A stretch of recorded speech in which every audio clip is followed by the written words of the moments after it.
Hey y'all, it's Kadisha and I'm back with another video. So this is continuation of yesterday. Oh my goodness. Like soon as I started. Someone walked through. Okay, sorry about that. But yeah, so just a continuation of generational curses.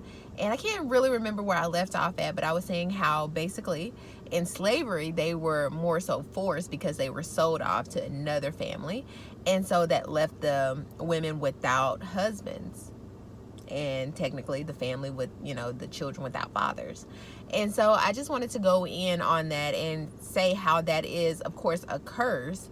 And we have become so accustomed to it that we've allowed it just to continue on down generations to come. However, back then it was not a choice, it was forced, it was more so law. So now that we have the freedom to not do that, we're continuing to do it. So I am here to actually shed light on it so we can stop this generational curse in our culture and in our families, so we can stop breaking down our families, because we don't realize what the man represents in the family. He is the protector. He's the head of the house. So when you leave, when you take away the head or the protection, you leave the woman and the children vulnerable.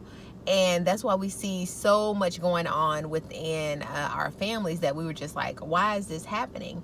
And it's because it is a curse. And I'm just like, okay, we have to stand up against this and say no more. As for me and my family, this isn't to bash anybody who is a single parent or who has walked away, or whatever, because I know everybody's case can be different and intricate in the details. So I'm not trying to make anybody feel bad. However, I'm saying from this point forward, we need to start making decisions that are going to be beneficial for not only us, not only our children, but generations to come. May we be an example for our next generation, for the people around us, the people that look like us. And that's something that hits home to me, because I just see where we are just doing things that are basically, it shows that we're vulnerable.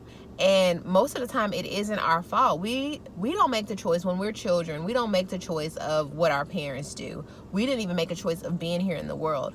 And so it's like, now we have to live with what we were given. And so now it's just like, okay, so I did see this happen in my family. So it's like, now I'm speaking for, yourself.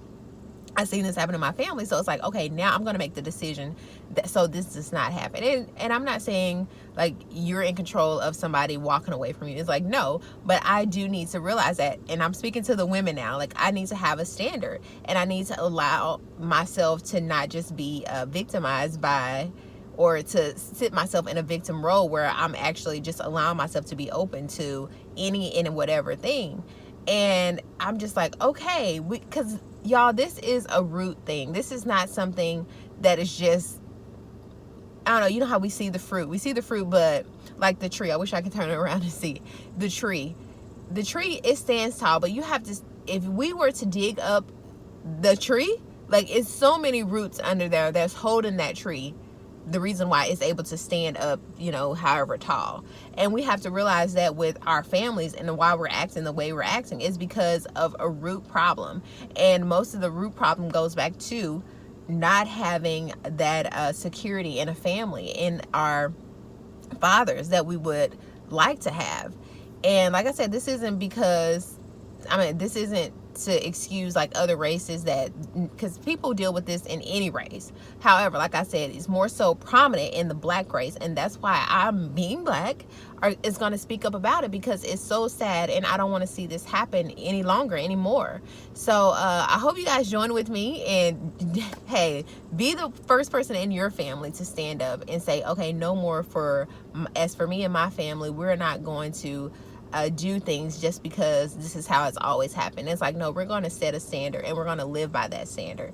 And it's going to be hard, because we see so many other things going on, and it's just become the norm. And so when we stand out, it's not going to be because we're fitting in or we're looking like other people. It's going to be because we're choosing to do something different with our lives. So yes, y'all, thank you for listening to this video. Thank you so much, because I know you will never get this time back. So I pray that you were able to get something from this and be able to apply it to your life. This is helping me, like I always say, more than it helps you, because I'm able to hear what I'm saying and therefore apply it to my life. So yes, y'all, I hope you enjoy the rest of your day, and like I always say, remember to be the change that you want to see in someone else. Until next time, bye.